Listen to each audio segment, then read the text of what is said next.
समय बार बार नहीं आता। अब ये आप वृंदावन में यहाँ बैठे हो, मैं आपको सुना रहा हूँ, आप सुन रहे हैं। ये समय 7 दिन का है। 7 दिन के बाद ये समय कभी नहीं लौट के आएगा कि आप इस तरह बैठें, हम इस तरह सुनाएं। बस इस समय का लाभ लीजिए। समय है, एक बार आता है और आके चला जाता है। क्या करें, संसार परिवर्तनशील है। एक पत्नी मेरे पास आई, रोने लगी, महाराज जी मैं रो रही हूं। क्यों? बोले मेरे पति छोड़कर चले गए। मैंने कहा मत रोइए, ये तो प्रकृति का नियम है। बोले पति के मरने का दुख नहीं है, तो फिर दुख किस बात का है? बोले जिस रात मरे, जिस रात मृत्यु हुई, उस शाम मैंने पर रोज पति को भोजन कराया करती थी, रोज उनके पांव दबाया करती थी, रोज मैं उनसे बातें किया करती थी। पर कल की रात कुछ कहा सुनी हो गई हम दोनों में, जरा सी बात पर, और मैंने उन्हें खाने को नहीं पूछा, उन्होंने भी कुछ नहीं खाया। मैंने बात नहीं की गुस्से में, उन्होंने भी बात नहीं की। वो अपनी करवट में सो गए, मैं अपनी करवट में सो गई। सवेरे जागे तो पता चला मेरे पति को रात में साइलेंट अटैक आया और पड़े पड़े चले गए। सारी जिंदगी के लिए अब ये दर्द है कि क्यों ना मैंने अपने पति से, वो आखिरी रात थी, हर बार पांव दबाती थी, हाल चाल पूछती थी, पर मरने की रात ना मैंने उन्हें भोजन कराया, ना मैंने उनका हाल चाल पूछा। अब सारी जिंदगी के लिए ये बात हो गई कि क्यों जरा सी बात में मैंने झगड़ा कर लिया। गलती किसकी थी मायने नहीं रखती, लेकिन सारी जिंदगी का रोना मेरे हाथ लगा। इसलिए पता नहीं कौन सी रात अंतिम रात हो, पता नहीं कौन सा मिलना आखिरी मिलना हो, पता नहीं कौन सा मुस्कुराना आखिरी मुस्कुराना हो। इसलिए जब मिला करो प्यार से मिला करो, हंसते मुस्कुराते मिला करो। शिकायतें तो सारी जिंदगी रहेंगी, शिकायतों भरा जीवन ना हो। बहुत शिकायतें कर ली, अब केवल तारीफ करना सीखो। पत्नी की कभी तारीफ किया करो, पति की कभी तारीफ किया करो, क्योंकि जब पति नहीं रहेगा ना, तो पत्नी मन में जरूर सोचेगी कि जब वो थे तब मैंने क्या कभी उनकी तारीफ उनके मुंह पर की? वो थे तो कितना कुछ था, वो नहीं है तो सब कुछ होकर भी कुछ नहीं है, जिंदगी वीरान है। पति जब होता है ना तो वैल्यू नहीं समझ में आती। पत्नी थी तो क्या आपने उसकी कभी तारीफ की? क्या कभी कहा कि तुम्हारी जैसी जीवन संगनी मुझे हर जन्म में भगवान दें? कभी उसके हाथ को अपने हाथ में रख के कभी कहा तुमने कि तुम्हें ईश्वर ने मेरे लिए ही बनाया है? अरे बातें भली झूठी हों, पर जब कहोगे तो तुम्हारे शब्दों से सामने वाला खुश होता है। और यदि आपकी वाणी से कोई खुश होता है तो कोई खर्चा नहीं है खुश कर लेने में, क्योंकि समय बार बार नहीं आएगा। समय कब निकल गया, कितनी जल्दी आपके शादी के 20 साल हो गए, कितने जल्दी आपके शादी के 25 और 50 साल हो गए, पता ही नहीं चला। आपकी पत्नी को समय दीजिए, आपके पति को समय दीजिए, दोनों एक दूसरे से प्रेम कीजिए और दोनों मिलकर भगवान से प्रेम कीजिए। यही तो सच्ची गृहस्थी है, यही गृहस्थ आश्रम है। गृहस्थी में जितना प्रेम होता है पति और पत्नी में, गृहस्थी उतनी अच्छी होती है। एक दूसरे का ख्याल जब रखा जाता है, तुम्हारा ख्याल मैं रखूं, मेरा ख्याल तुम रखो, तब जिंदगी अच्छे से गुजरती है। और दोनों मिलकर गोविंद का चिंतन करो, सत्संग करो। जहां आओ जहां जाओ, संग संग जाओ, संग संग आओ। कोशिश करो कि आप साथ रहें। पता नहीं कौन सी मुलाकात व्यक्ति की आखिरी मुलाकात हो। एक पति मेरे पास आया, रोने लगा, महाराज जी मेरी पत्नी चल बसी, फांसी लगा ली उसने। क्यों? जब तक जिंदा थी मैंने सीधे मुंह बात ही नहीं की उससे, जब तक जिंदा थी कोई वैल्यू नहीं की मैंने, मर गई तो पता चला कि राम राम मैंने क्या खो दिया। होता है, माँ जिंदा होती है ना, माँ की कीमत नहीं होती, मर जाती है तो पता चलता है कि माँ क्या होती है। होता है, आपके 2 हाथ है ना, कीमत नहीं है हाथों की। जब एक हाथ किसी कारणवश कट जाता है तब पता चलता है कि यार इस हाथ की कीमत क्या थी।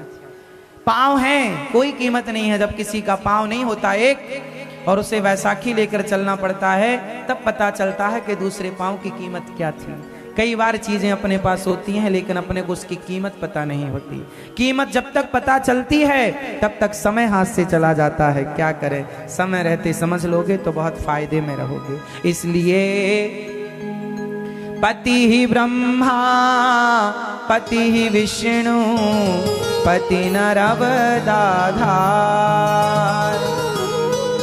जिस नारी ने पति को पाया, जिस नारी ने कंधा पाया, उसकी नैया पार सोना, पति बिना संसार। इसलिए कल को आपको उफ ना करना पड़े, काश इस शब्द का प्रयोग ना करना पड़े कि काश मिल लेते, बात कर लेते। पति पत्नी में झगड़ा हो गया, एक पत्नी एक पति में झगड़ा हुआ, दोनों इतने नाराज हुए कि दोनों ने तलाक के पेपरों में साइन कर दिया।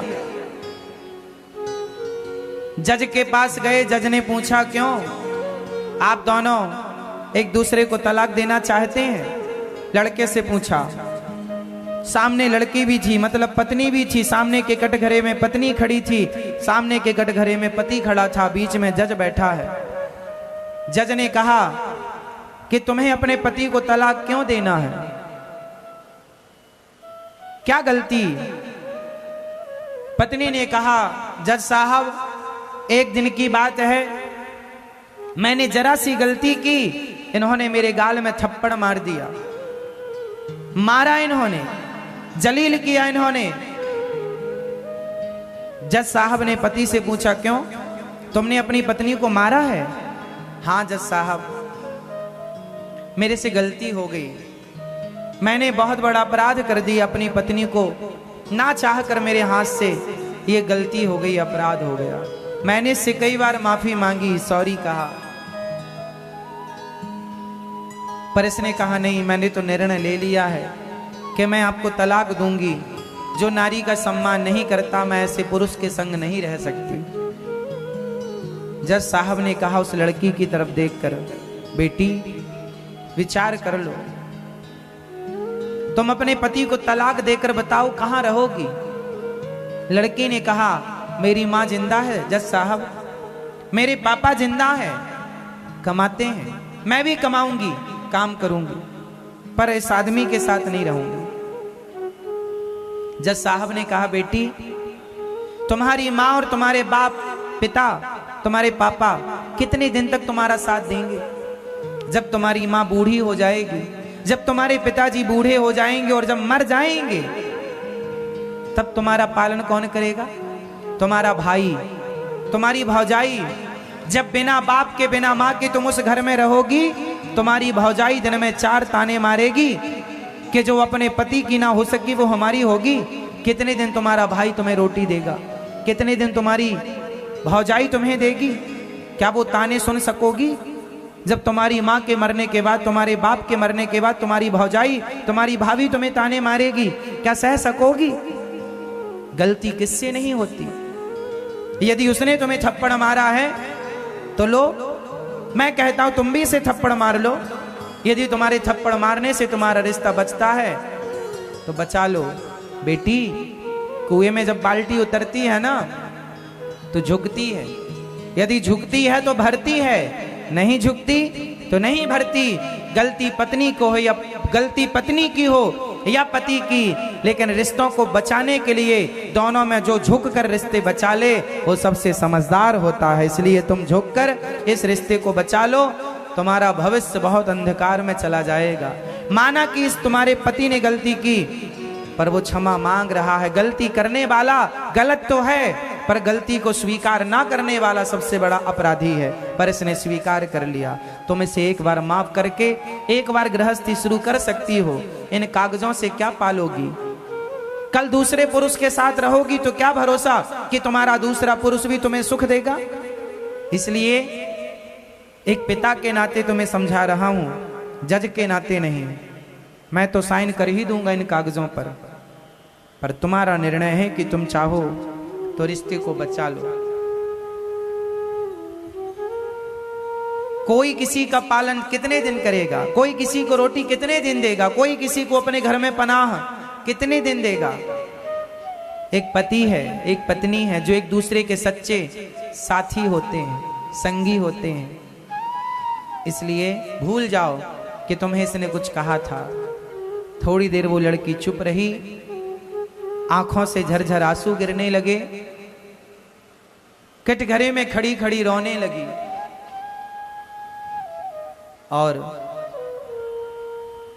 ना जाने क्या सोचा उस लड़की ने, और जाकर के उसने अपने पति के पांव छू करके और उसने कहा कि आपसे ज्यादा अपराध तो मैंने किया, आपने तो गलती मान भी ली। उसी दिन आपने माफी मांग ली थी, सॉरी कह दिया था। आपने कितनी बार सॉरी कहा, फिर भी मैंने आपके शब्दों पर ध्यान नहीं दिया। आज मुझे समझ में आ गया कि इस रिश्ते को तोड़ देने से कोई लाभ नहीं है। आप रिश्ते तोड़ दीजिए तो क्या लाभ है, किसका फायदा है? नुकसान है तो किसका है और फायदा है तो किसका है? एक बार विचार कर लो। दोनों मिल गए, कागजों को फाड़ कर चले गए अपनी गृहस्थी में, फिर प्रवेश करते हैं। ये जिंदगी का रहस्य है, सार है। झगड़ा करो तो सारी जिंदगी करते रहो, कोई अंत नहीं है। और प्यार करो तो जरा सी बातों में सारे झगड़े समाप्त हो सकते हैं। इसलिए कोशिश ये करो कि झगड़े समाप्त हों, कोशिश ये ना करना कि झगड़े बढ़ें।